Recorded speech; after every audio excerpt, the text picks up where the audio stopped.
एक बार फिर से आप सभी का बहुत बहुत स्वागत है दैनिक छत्तीसगढ़ चैनल पर, जहां हम आपके लिए रोजाना लेकर आते हैं छत्तीसगढ़ के प्रादेशिक समाचार। छत्तीसगढ़ की रोजाना महत्वपूर्ण बड़ी खबरों को जानने के लिए इस चैनल को सब्सक्राइब करना बिल्कुल मत भूलेगा। छत्तीसगढ़ के जसपुर में भूकंप के झटके महसूस किए गए, जिसकी वजह से पूरी धरती कांप गई। छत्तीसगढ़ के जसपुर जिले में सुबह से ही भूकंप के झटके महसूस किए गए। सुबह 7:28 पर तेज आवाज के साथ पूरी धरती हिलने लगी। लोग घबराकर घरों से बाहर निकल आए। 3 से 4 सेकंड तक हल्के झटके महसूस किए गए। फिलहाल किसी के नुकसान की कोई खबर नहीं है। जानकारी के मुताबिक भूकंप का सेंटर जसपुर का बगीचा नगर था। रिएक्टर स्केल पर इसकी तीव्रता 4.1 मापी गई है। प्रत्यक्षदर्शियों ने बताया कि झटका इतनी तेज आवाज के साथ आया कि लगा पहले कोई विस्फोट हुआ हो। कुछ सेकंड तक दीवारें और छतें थरथराने लगी थी। सूरजपुर में हो रही लगातार बारिश की वजह से पुलिया बह गई। मदनपुर राजपुर मुख्य मार्ग बाधित रहा। पुलिया के बचे हुए एक हिस्से से आना जाना पूरे ग्रामीण करते नजर आए। सूरजपुर जिले में लगातार हो रही बारिश की वजह से आम जनजीवन अस्त व्यस्त पड़ा हुआ है। प्रतापपुर ब्लॉक के मदनपुर गांव में मदन नगर से लेकर राजपुर यानी बलरामपुर को जोड़ने वाली पुलिया बह गई और इसकी वजह से मुख्य मार्ग पर आवाजाही पूरी तरीके से बाधित हो गई। ग्रामीण अपनी जान को जोखिम में डालकर पुलिया पार करके बचे हुए एक हिस्से से साइकिल और बाइक को लेकर आना जाना कर रहे हैं। बस से यात्रा करने वाले ग्रामीणों को अब 5 किलोमीटर की अतिरिक्त दूरी तय करनी पड़ रही है, जिससे उन्हें काफ़ी दिक्कतों का सामना यहाँ पर करना पड़ रहा है। चिरमिरी में पूरी तरीके से पीलिया फैल चुका है। 40 से ज़्यादा मरीज यहां पर इस वजह से भर्ती किए गए हैं। छत्तीसगढ़ के एमसीबी जिले के नगर निगम चिरमिरी में पीलिया के मरीजों की संख्या लगातार बढ़ती जा रही है। जिला अस्पताल में अब तक 40 से ज़्यादा मरीज भर्ती किए गए हैं, जिनमें से ज़्यादातर बच्चे हैं। इसके अलावा कई लोग प्राइवेट अस्पतालों और घरों में अपना इलाज करवा रहे हैं। इलाज करवा रहे परिजनों का आरोप है कि बरसात के दिनों में लगातार गंदा पानी सप्लाई किया जा रहा है, जिसकी वजह से लोग बीमार पड़ रहे हैं। साथ ही वार्डों में साफ सफाई की व्यवस्था भी बेहद खराब है। जानकारी के मुताबिक पूरे चिरमिरी नगर निगम क्षेत्र में गंदे पानी की सप्लाई हो रही है, लेकिन सबसे ज़्यादा प्रभावित छोटी बाजार इलाका है, जहां सैकड़ों लोग पीलिया की वजह से पीड़ित हैं और अलग अलग अस्पतालों में अपना इलाज करवा रहे हैं। बच्चों की संख्या सबसे अधिक यहाँ पर बताई जा रही है। इलाज कर रहे डॉक्टरों ने बताया कि गंदे पानी पीने के कारण पीलिया फैलता जा रहा है। उन्होंने लोगों को सलाह दी है कि वे पानी उबाल कर पिएं, ताज़ा और गर्म भोजन करें, जहाँ तक हो सके अपने घर का बना खाना ही खाएं और साथ ही अपने आसपास सफाई का विशेष ख्याल रखें और गंदा पानी जमा ना होने दें।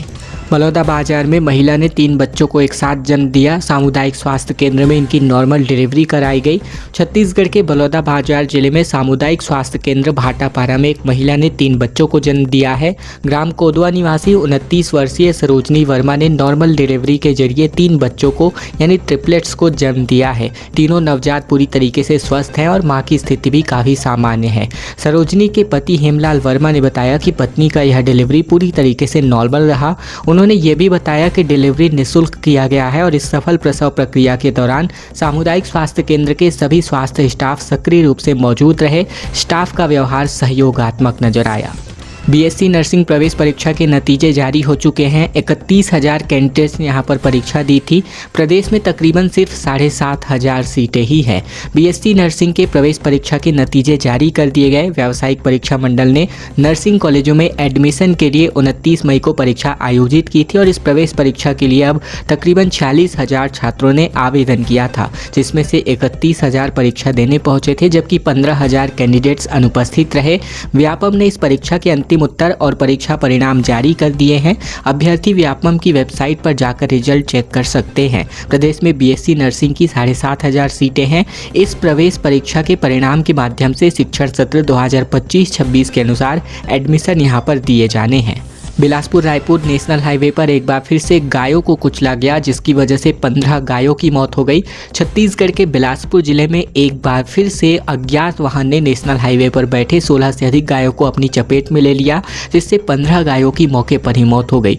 एक मवेशी घायल है। घटना हिर्री सरगांव थाना क्षेत्र के लिमतरा के पास की है। हादसा बुधवार को हुआ, जब अगले दिन यानी बिलासपुर रायपुर हाईवे पर खून से सने गायों के शव यहाँ पर बिखरे पड़े थे। बता दें 20 दिन के भीतर ये लगातार तीसरी बड़ी घटना है, जिससे कि अब तक कुल मिलाकर 50 से अधिक गौवंशों की मौत हो चुकी है। इसके पहले 14 जुलाई को तेज रफ्तार वाहन ने 22 गायों को कुचल दिया था, जिससे 17 की जान चली गई थी। वहीं अगर आंकड़े की बात करें तो बिलासपुर में साल भर में 100 से ज़्यादा गायों की सड़क हादसे में जान चली जा चुकी है।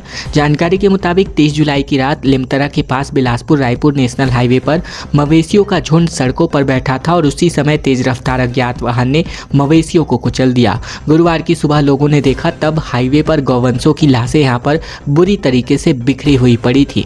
बिलासपुर के चकरभाठा थाना क्षेत्र में 18 गायों की मौत हुई थी। इसी के अलावा बिलासपुर के रतनपुर से पेंड्रा जाने वाले मार्ग यानी कि बारीडीह में भी कुछ इसी प्रकार की घटना यहां पर देखने को मिली कुछ ही दिन पहले, जहां 17 गायों की मौत हो गई थी। इसके अलावा सिरगिट्टी थाना क्षेत्र के सिलपहरी में भी 8 गायों को यहां पर नेशनल हाईवे में ट्रक ने कुचल दिया था। 8 की मौत हो गई थी। सिलपहरी और धूमा के पास नेशनल हाईवे में ट्रक ने 16 मवेशियों को कुचल दिया था और सभी की मौत हो गई थी। लगातार बिलासपुर जिले में साल भर के अंतर्गत 100 से ज़्यादा गायों की मौत इस बड़े हादसों की वजह से हो चुकी है। फर्जी पुलिस बनकर ट्रैक्टर ड्राइवरों से वसूली किया गया, जिसका वीडियो सोशल मीडिया पर वायरल हो गया। कोरबा में शराब के नशे में 3 युवकों ने कागजात मांगे और 1000 रुपए के लेकर इनको वापस छोड़ा गया, जहां इनकी गिरफ्तारी अब हो चुकी है। कोरबा जिले में 3 युवकों ने खुद को पुलिस कर्मचारी और अधिकारी बताकर ट्रैक्टर के ड्राइवरों से अवैध वसूली की शिकायत पर तीनों आरोपियों को गिरफ्तार कर लिया गया है। आरोपियों का ट्रैक्टर के ड्राइवरों से अवैध वसूली करने का वीडियो वायरल हो रहा है। ये पूरा मामला बांगो थाना क्षेत्र के अंतर्गत उपरोड़ा का है। जानकारी के अनुसार 30 जुलाई को शराब के नशे में धुत इन युवकों ने ट्रैक्टर चालकों से गाड़ी के कागजात और लाइसेंस की मांग की थी, जहां उन्होंने 25,000 रुपए के चालान और ट्रैक्टर को जब्त करने की धमकी दी। बाद में ये मामला 1000 रुपए में निपटाने की बात कहकर इनमें से तकरीबन 600 रुपए ऑनलाइन और 400 रुपए नगद लिए गए। इसके अलावा बता दें, ट्रैक्टर ड्राइवरों ने घटना का वीडियो मोबाइल में रिकॉर्ड कर लिया, जिसके बाद सबूत के तौर पर बांगो थाने क्षेत्र में इसको पेश किया गया और अब यह वीडियो सोशल मीडिया पर जमकर वायरल हो रहा है। छत्तीसगढ़ के कोने कोने में अब पूरी तरीके से क्रिश्चियनिटी और पूरी तरह पनपी और फैलपी नजर आ रही है। छत्तीसगढ़ में धर्मांतरण पर हिंदू और ईसाई समाज में टकराव के हालात हैं। 25 जुलाई को 2 मिशनरी सिस्टर्स की गिरफ्तारी हुई और इसका सियासी आग अब राज्यसभा और लोकसभा तक जा पहुंचा है। ननों की गिरफ्तारी के खिलाफ दिल्ली से सांसद का प्रतिनिधिमंडल दुर्ग जेल पर पहुंचा। सरकार पर ननों को झूठे केस में फंसाकर जेल में डालने का आरोप लगाया गया। दूसरी ओर तकरीबन 28 जुलाई को कांकेर में ईसाई शख्स के शव दफनाने पर 500 से लेकर 1000 की भीड़ ने चर्च और घरों में तोड़फोड़ की। घरों में घुसकर सामान और बर्तनों को बाहर निकालकर फेंका गया। बवाल के बीच कब्र से लाश निकालनी पड़ी। हालांकि मृतक के बड़े भाई ने मारकर गाड़ने का आरोप लगाया है। अब इन सब के बीच हम आपको बता दें कि ईसाई धर्म की तकरीबन 157 साल पुरानी कैसे एक जर्मन ने छत्तीसगढ़ में आकर ईसाई धर्म की स्थापना की और पहले कैसे पहला चर्च बनाया गया, कैसे पूरे गाँव को धर्मांतरित किया गया। तकरीबन कैसे 4 लोगों ने आज 6 लाख की आबादी यहां पर अपनी हासिल कर ली है। खबरों में आगे बढ़े इसके पहले अगर आपने इस चैनल को अभी तक से सब्सक्राइब नहीं किया है, आश्वस्त हो जाइए कि आपने इस चैनल को सब्सक्राइब किया हो, ताकि छत्तीसगढ़ की रोजाना महत्वपूर्ण बड़ी खबरों को हम आप तक बिना किसी रुकावट पहुंचा सके। तो इस चैनल को सब्सक्राइब करना बिल्कुल मत भूलेगा, छत्तीसगढ़ की रोजाना महत्वपूर्ण बड़ी खबरों को जानने के लिए। सरगुजा में हाथी के हमले से 4 लोगों की जान गई और खेत से लौट रहे पिता और बेटी को इस हाथी ने दौड़ाया, फिर पटक कर मार डाला। सरगुजा जिले के ग्राम पंचायत चिरगा के बेवरा में एक दंतैल हाथी ने 4 लोगों की जान ले ली। बता दें, बीती शाम को पिता और बेटी अपनी खेत में रोपा लगाकर वापस लौट रहे थे, तभी पीछे से आए हाथी ने इन्हें पटक पटक कर मार डाला। इसी दिन सुबह इसी हाथी ने ग्राम बकीला में एक महिला को भी कुचल कर मार डाला था। दोनों मामला लुंड्रा वन परिक्षेत्र का है, जहाँ सुबह से ही ग्राम देवगढ़ के सीतापुर वन परिक्षेत्र में दूसरे दंतैल हाथी ने एक बुजुर्ग ग्रामीण को कुचल दिया, जिससे घटनास्थल पर ही उसकी जान चली गई। 3 अलग अलग हमले में कुल 4 लोगों की यहां पर जान चली गई है।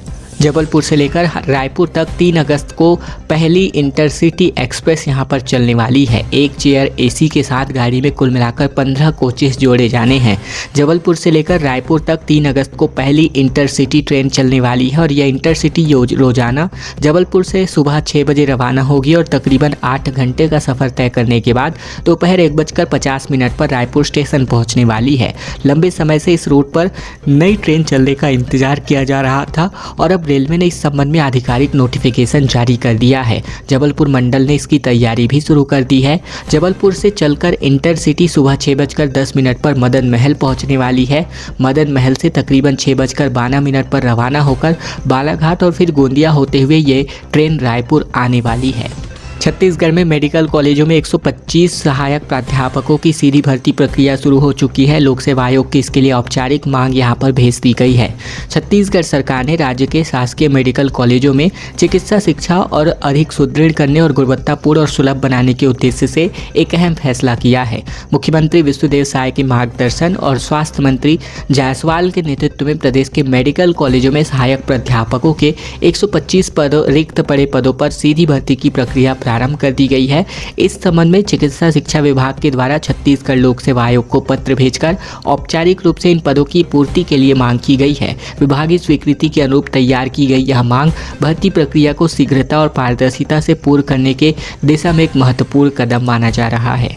रायगढ़ में 11 लाख रुपए के राशन की हेराफेरी का मामला सामने आ रहा है। मशीन में अंगूठा लगवाकर चावल, शक्कर और नमक नहीं बांटा गया। बता दें, छत्तीसगढ़ के रायगढ़ जिले में एक सरकारी राशन की दुकान को चलाने वाली स्व सहायता समूह की अध्यक्ष महिला और साथी सचिव ने हितग्राहियों को 3 महीने का चावल, शक्कर और नमक नहीं बांटे, जबकि उन्होंने हितग्राहियों से अंगूठा लगवाकर यह दिखा दिया कि राशन दे दिया गया है। इस धोखाधड़ी की शिकायत पर अब पुलिस ने पूरा मामला दर्ज कर लिया है और जाँच शुरू कर दी गई है। ये पूरा मामला धर्मजयगढ़ थाना क्षेत्र का है। खाद्य निरीक्षक सुधा रानी चौहान ने धर्मजयगढ़ थाने में इस बाबत रिपोर्ट दर्ज कराई है कि शाहपुर की रामेश्वरी स्व सहायता समूह की अध्यक्ष और विक्रेता रामेश्वरी कंवर और सचिव उमाबाई खड़गांव की सरकारी राशन की दुकान का संचालन करती है और आरोप है कि इन दोनों ने जनवरी, फरवरी और मार्च के महीने में हितग्राहियों से ई-पॉस मशीन पर अंगूठा लगवा लिया, लेकिन उन्हें राशन का वितरण नहीं किया गया। रक्षाबंधन पर्व पर बिलासपुर जोन की 4 पैसेंजर ट्रेनें कैंसिल कर दी गई हैं। संबलपुर स्टेशन में काम चलने वाला है। 6 से लेकर 15 अगस्त तक बिलासपुर टिटलागढ़ और रायपुर टिटलागढ़ को रद्द किया गया है। रेल प्रशासन ने इंफ्रास्ट्रक्चर डेवलपमेंट के नाम पर 4 पैसेंजर ट्रेनों को एक बार फिर से कैंसिल किया है। रक्षाबंधन और स्वतंत्रता दिवस के पर्व पर इन ट्रेनों को रद्द करने से यात्रियों की परेशानियां अब बढ़ने वाली हैं। इस बार संबलपुर स्टेशन में यार्ड रिमॉडलिंग का काम चलने वाला है, जिसकी वजह से 6 से आगामी 15 अगस्त तक 4 ट्रेनें यहां पर कैंसिल रहने वाली है। रेलवे प्रशासन का कहना है कि पूर्व तटीय रेलवे में संबलपुर मंडल के संबलपुर स्टेशन का यार्ड रीमॉडलिंग के लिए नॉन इंटरलॉकिंग का काम किया जाएगा, जिससे दक्षिण पूर्व मध्य रेलवे से होकर गुजरने वाली कुछ गाड़ियां प्रभावित रहने वाली हैं। हाईकोर्ट ने कहा कि तलाक के बाद पति की प्रॉपर्टी पर पत्नी का कोई हक नहीं। पत्नी ने मकान पर अवैध कब्जा किया हुआ था। बता दें कि अब सिविल कोर्ट के आदेश के खिलाफ एक याचिका खारिज कर दी गई है। छत्तीसगढ़ हाईकोर्ट ने रायगढ़ सिविल कोर्ट के आदेश के खिलाफ पत्नी की अपील को खारिज करते हुए यह टिप्पणी की है कि इससे पहले सिविल कोर्ट ने भी याचिका खारिज कर दी थी, जिसे चुनौती देते हुए पत्नी ने हाईकोर्ट में इस बाबत चुनौती दी थी। मामला पूरी तरीके से रायगढ़ के रहने वाले युवक का है, जो कि जिंदल स्टील में काम करता था। उसने 11 मई 2007 को जिंदल स्टील प्लांट की ही महिला स्टाफ से लव मैरिज की थी। कुछ साल बाद पत्नी की चरित्र को लेकर दोनों के बीच विवाद होना शुरू हो गया। दोनों साल 2010 से अलग रहने लगे और पति ने साल 2013 में रायगढ़ के फैमिली कोर्ट में तलाक के लिए आवेदन दिया। फैमिली कोर्ट ने मार्च 2014 में पति के पक्ष में तलाक की डिक्री को आदेश मंजूर कर दिया और इसके बाद आदेश के अनुसार पति पत्नी का वैवाहिक संबंध 31 मार्च 2014 को समाप्त हो गया। महिला ने पति के एक रायगढ़ के एक मकान खरीदा था, जिसे किराए पर दिया था और तलाक के बाद पत्नी ने अपने 8 से 10 लोगों के साथ जबरन उस मकान में घुसकर कब्जा कर लिया, वहां रहने लगी। पति ने पुलिस में रिपोर्ट दर्ज कराई और पुलिस ने पत्नी समेत अन्य आरोपियों के खिलाफ भारतीय दंड संहिता की धारा में घर में जबरन प्रवेश और इनके अंतर्गत केस दर्ज भी किया था और इसके लेकर अब जो है हाईकोर्ट ने यह तिखी टिप्पणी की है। हेडमास्टर और टीचर नहीं जानते 11 और 12 की स्पेलिंग। बलरामपुर में प्राइमरी स्कूल के बच्चों को नहीं मालूम सीएम कौन है। बता दें, छत्तीसगढ़ के बलरामपुर जिले का एक वीडियो वायरल हो रहा है, जिसमें हेडमास्टर टीचर 11 18, 19 की स्पेलिंग नहीं बता पा रहे हैं। स्कूल के बच्चों को नहीं पता कि छत्तीसगढ़ का सीएम कौन है। हेडमास्टर को कलेक्टर और डीओ का नाम नहीं मालूम। एक टीचर भी सीएम का नाम नहीं बता पाए। दरअसल ये वीडियो कुसमी ब्लॉक के ग्राम पंचायत मड़वा के घोड़ासोत के प्राइमरी स्कूल का है, जहां बच्चों को पढ़ाने के लिए हेडमास्टर और 2 टीचर पोस्टेड हैं जो बेसिक तक नहीं बता पा रहे हैं। वीडियो वायरल हुआ तो डीओ ने डीएन मिश्रा ने जांच कराने की बात कही। बता दें कि टीचर यहां 5 साल से पढ़ा रहे हैं। 60 बच्चों का भविष्य अब इन्हीं 3 टीचर्स के भरोसे पर है और इसको लेकर अब वीडियो सोशल मीडिया पर खूब वायरल है। अटल यूनिवर्सिटी के दैनिक वेतनभोगी कर्मचारियों की नौकरी अब खतरे में है। कुलपति से सेवा जारी रखने की मांग यहां पर की जा रही है। बिलासपुर के अटल बिहारी वाजपेयी विश्वविद्यालय में कार्यरत 50 दैनिक वेतनभोगी कर्मचारियों की नौकरी पर अब संकट मंडरा रहा है।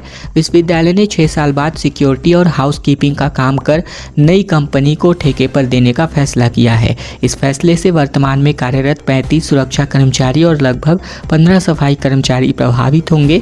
इन कर्मचारियों को अपनी आजीविका और परिवार के भविष्य की चिंता सता रही है। एलुमनी एसोसिएशन के सचिव सूरज राजपूत ने इस मामले में हस्तक्षेप किया है। भूपेश बघेल ने कहा कि बजरंग दल की गुंडागर्दी चल रही है। कहा बृजमोहन इतने साहसी हैं कि मोदी टेबल के नीचे छुप गए थे, उन्हें हिम्मत देनी चाहिए। छत्तीसगढ़ में 2 ननों की गिरफ्तारी को लेकर पूर्व सीएम भूपेश बघेल ने कहा कि भाजपा वोट के लिए ध्रुवीकरण की राजनीति कर रही है। उन्होंने कहा कि केरल भाजपा कहती है कि कोई धर्मांतरण और मानव तस्करी नहीं हुई, जबकि छत्तीसगढ़ भाजपा उल्टा धर्मांतरण का आरोप लगा रही है। बघेल ने कहा कि केरल भाजपा को वोट चाहिए तो वे अलग बात कह रहे हैं। छत्तीसगढ़ में भाजपा को वोट चाहिए, इसीलिए ध्रुवीकरण की राजनीति हो रही है। इसके अलावा उन्होंने कहा कि बजरंग दल की गुंडागर्दी चल रही है, लेकिन सरकार कोई कार्यवाही नहीं कर रही। वहीं सांसद बृजमोहन अग्रवाल ने कहा था कि प्रियंका गांधी अपनी मां के धर्म को बचाने के लिए विरोध कर रही हैं, जिस पर भूपेश बघेल ने कहा कि ट्रंप के बारे में बृजमोहन अग्रवाल क्यों कुछ नहीं कहते। वे तो बहुत साहसी है, वे इतने साहसी हैं कि मोदी जी के टेबल के अंदर छुप जाते हैं। खबरों का सिलसिला बस यहीं तक का था। अगर आपको यह वीडियो पसंद आया तो वीडियो को एक छोटा सा लाइक कर दीजिएगा। चैनल पर नए हैं तो चैनल को जरूर से सब्सक्राइब कर लीजिएगा, ताकि प्रतिदिन की महत्वपूर्ण बड़ी खबरें रोजाना हम आप तक किसी प्रकार पहुंचा सके। तो इस चैनल को जरूर से सब्सक्राइब कीजिएगा।